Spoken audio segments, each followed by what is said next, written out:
I represent the USS Liberty Veterans Association, the LVA. I am the LVA's current president. Our mission statement states that we strive to have the truth told to the American public about the Israeli attack. That is, the attack was brutally deliberate. Personally, I've been to over 45 countries in my life travels, and it does not get any better than the United States for a system of government. Ergo, my love for country and the Liberty incident has opened my eyes. Our Creator gave our founding fathers the grace to create the most humane form of governing and is threatened from within. I have taken an oath to defend the Constitution of the United States, and no one has told me to stand down. It is vitally important that our tripartite form of government remains intact, providing checks and balances.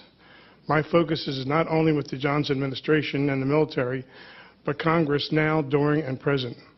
I'm not critical towards the American public, as they have been deceived by our government, Israel, and the media, which is influenced and controlled by Israeli supporters.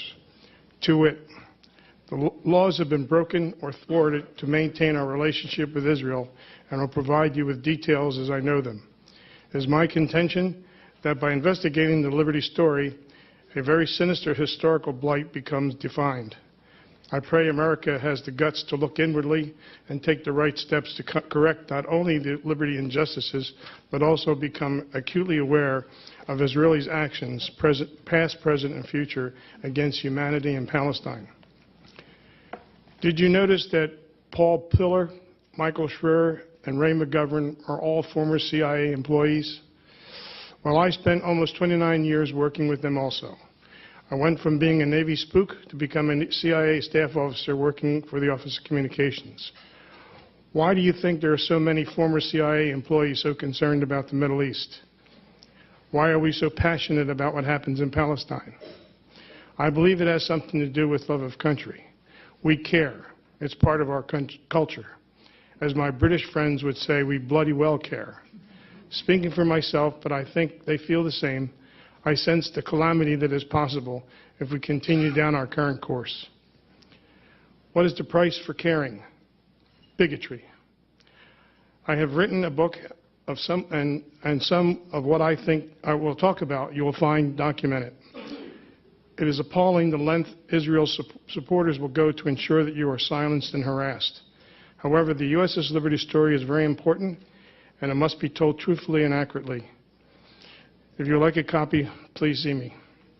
Before I get into the nitty-gritty about the attack, I need to mention the Moore Commission, which completed its task on October 22, 2003. The commission was made up of Admiral Thomas Moore, U.S. Navy deceased, who was the former chairman of the Joint Chiefs of Staff and Chief of Naval Operations, General Raymond G. Geis, Marine Corps deceased, Medal of Honor recipient, and former Assistant Commandant of the Marine Corps, Rear Admiral Merlin Starring, U.S. Navy, deceased, former Judge Advocate of the Navy from 73 to 75, and Ambassador James Atkins, deceased, former U.S. Ambassador to Saudi Arabia. The mission: findings of the Independent Commission of Inquiry into the Israeli attack on the USS Liberty, the recall of military rescue support aircraft while the ship was under attack, and the subsequent cover-up of the United States government. The Moore Commission is the benchmark identifying the Israeli injustices that our government will not address. I am a Liberty survivor. What does that mean, and how does that work into the reassessment of our relationship with Israel? I survived the 2-hour Israeli attack on the U.S. Naval Intelligence ship USS Liberty AGTR-5. On June 8, 1967, during the Arab-Israeli Six-Day War, Israel tried to sink the ship, attempting to murder the crew of 294 Americans. They launched 5 torpedoes, but our captain, William McGonigal, assertively dodged 4 of them. However, the 5th hit us on our starboard side, just forward of the midships, killing 25 of the 34 Americans. We did not sink, but 2/3 of the crew were incapacitated. There were wounded and dying sailors all over the ship. It was literally a bloodbath. It is miraculously we didn't sink, and I'll say more about that later. A little after 2 p.m., 3 Israeli unmarked fighter jets began strafing the ship with 20-millimeter cannon and rockets, killing the young sailors manning the 50-caliber machine guns. The radioman immediately tried to call for help, discovered all U.S. selected frequencies were jammed. The Israelis knew the frequencies we were attempting to use. Nevertheless, the radioman finally got through to the Sixth Fleet. No help was forthcoming that day, as the Sixth Fleet had White House orders not to launch aircraft to come to our aid. Next came two fighter bombers that dropped napalm canisters on each side of the ship. Even though they were being shot at, the Liberty crew eventually put out the fires. After a brief lull, 3 torpedo boats arrived, strafing the ship with their 40mm cannon and 50mm machine guns. Then they proceeded to drop their torpedoes in the water. One finally did find its mark. Our skipper passed a command to prepare to abandon ship. 3 inflatable life rafts that remained seaworthy were dropped over the side and were machine gunned by the motor torpedo boats. Our life vests were now our only hope for survival, and the more seriously wounded would never survive. However, the engine room was able to bring the boilers back to life, and the Liberty had power. In addition, damage control indicated that the ship stopped taking on water, and the ship came to a 9-degree list to starboard. So our captain wisely decided not to abandon ship. About that time, Israeli helicopters hovered near the ship, and repel boarders were ordered. However, for whatever reason, their attack was called off and all hostilities ceased. I personally risked going topside to ascertain what was happening and saw 2 Israeli helicopters carrying armed Marines. The USS Liberty is currently the most decorated U.S. Navy ship for a single engagement. There were 208 Purple Hearts given alone. The military does not award Purple Hearts, Medal of Honor, Navy Crosses, Silver or Bronze Stars for mere accidents. But that is exactly what the Johnson administration attempted to call it initially. In order to secure the Jewish vote for upcoming elections, they could not have Israel taken to task. This was a major historical event. Any other time, their action would have been an act of war. The event had to be buried quickly, quietly, and without fanfare. Therefore, a couple of actions were taken immediately. The Navy told the Liberty survivors never to talk about the attack to anyone, including our families, or face a $10,000 fine and/or 10 years imprisonment. With a cold and matter-of-fact authoritarian counsel, they meant business. The Navy would handle the press. In other words, the crew was given a gag order. At the same time, the crew had to be made to feel that everything was okay and being done by the book. So the brave were honored and appropriate medals issued. Everything appeared to be on the up and up. To legally prevent us from future actions, the Navy Court of Inquiry had to come to the conclusion that the sailors did their job to defend the ship, and therefore there could be no court-martial's delay burying the story. The attack had to be declared accidental. It was a masterful job, and the Johnson administration pulled it off. So the White House ordered the court to come to that conclusion, as indicated by the Navy lawyer of the court, Captain Ward Boston, deceased. Before he died, he gave us a sworn affidavit stating that Admiral Kidd and others deliberately ignored the crew's testimony and falsified the evidence. He was also videotaped giving details for this affidavit. In private conversations between Boston and Kidd, they knew the attack was deliberate and stated in the affidavit. They were good Navy officers and kept their secret until 2003. Why is this so important? This is obstruction of justice at the highest level. Let that sink in. I'll say it again. It's obstruction of justice at the highest level. That is, when the crew gave their testimony to the court, they testified the Israelis machine gunned our life rafts and shot at firefighters and stretcher bearers. They are all war crimes. We assumed their testimony and official logbook data were acquired. No. They were eliminated. Whatever happened to the Uniform Code of Military Justice that all American military were sworn to observe? Now let's fast forward to June 2005. The Bush administration was concerned that war crimes were being committed during the Iraqi war. In order to be non-intimidating, the Pentagon indicated that if anyone witnessed a war crime, a system was created within the Department of the Army to expedite all war crime reports. Therefore, on June 8, 2005, the LVA filed a war crimes report with the Pentagon, and guess what? Nothing happened. We were devastated and appalled as we did everything by the book.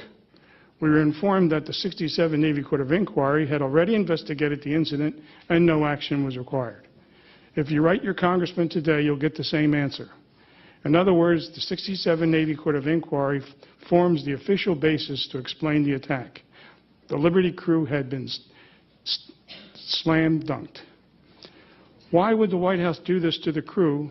On one hand, exemplified themselves militarily, but on the other hand, had to be contained and diminished. Israel. For example, our skipper, Captain William McGonigal, was awarded the Medal of Honor, not by President Johnson at the White House, which is the custom, but at a low-level ceremony at the Washington Navy Yard by the Secretary of the Navy. No press was invited. Are you starting to get the picture? We now know the order came from Maish Dayan. We have declassified CIA cable exposing his order. One of the generals in the room that morning explained, "This is pure murder." But they went ahead, as the order came from the defense minister, until an IDF Navy admiral later gave the order to stop the attack as the ship refused to sink. You see, their warplanes included taking Syrian territory, the Golan Heights. By June 8th, the IDF had taken out the air forces of Jordan, Egypt, and Syria, captured the West Bank, East Jerusalem, Gaza, and the Sinai, but not the Golan Heights. In the meantime, the Soviets were going crazy, as Egypt and Syria were their client states, and Israel was kicking their behinds. The Soviet Prime Minister Brezhnev indicated to Johnson that they were ready to enter the war with paratroopers at the ready, and worse, if Israel did not stop acquiring their client's land. So Johnson passed that concern back to Israel, insisting that they come to the peace table, ending hostilities. We certainly do not want the Soviets involved. However, Dayan was not finished yet, and the Liberty could be intercepting Israeli military communications, moving troops out of the Sinai to the Syrian border. Secrecy was essential, and he was concerned our intelligence would be shared with our allies friendly to Egypt, and therefore, if found out, Egypt could counterattack and take back the Sinai. In the eyes of the Liberty, in his eyes, the Liberty had to be taken out in order to take the Golan Heights. Going against American guidance on June 9th, Israel took the Golan Heights. We have learned that the Soviet Union was ready to use military force and nuclear weapons had Israel made an attempt to invade Cairo and or Damascus. My point is a belligerent Israel important enough to risk American cities being annihilated by Arab nuclear weapons today? No. A belligerent Israel is not worth it. It is only a matter of time that fanatical Islamics will have nuclear weapons. It may not necessarily be Iran. What if nuclear Pakistan falls into the hands of fanatical Islamics over injustices in Palestine? Fanatical Islamics are not stupid and are analyzing everything we do in the Middle East. In order for Americans to be united when it is absolutely necessary to defend the defense of this wonderful country of ours, we better behave in an upright and honest manner. Protecting a belligerent Israel and its apartheid is not a just ideal. Why can't Congress understand Israel does not want peace in Palestine? Isn't it obvious? Okay, then, and who is responsible for the dangerous track we are currently traveling? In my opinion, Congress, the mouthpiece of the American public. With that said, our Constitution, thank you. With that said, our Constitution states in Article 1, Section 8, that Congress shall investigate all American Navy ships attacked on high seas during peacetime. When the Constitution was written, piracy was a concern. History indicates they have done so for every incident except one, the USS Liberty. Liberty crew, as well as the Liberty supporters, have written and had one-on-one conversation with congressmen about providing justice, not only to the crew, but more importantly, the 34 who were killed in action. For almost 47 years, their response has been empty and dismal.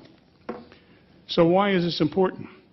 Because our system of checks and balances, an objective and independent Congress, might not come to the same conclusion as the military, which comes under the executive branch, especially if the commander-in-chief wanted to create a war-like situation or dodge a situation that warrants a military or diplomatic response. The military does not disobey orders from the president. If the president's political controls both houses, then Congress can stand down if so directed. How did our Congress get this way? What happened to our sense of values? I can tell you from negative congressional replies we have received over the years that without the crew's testimony under oath, pertinent information has been buried or destroyed.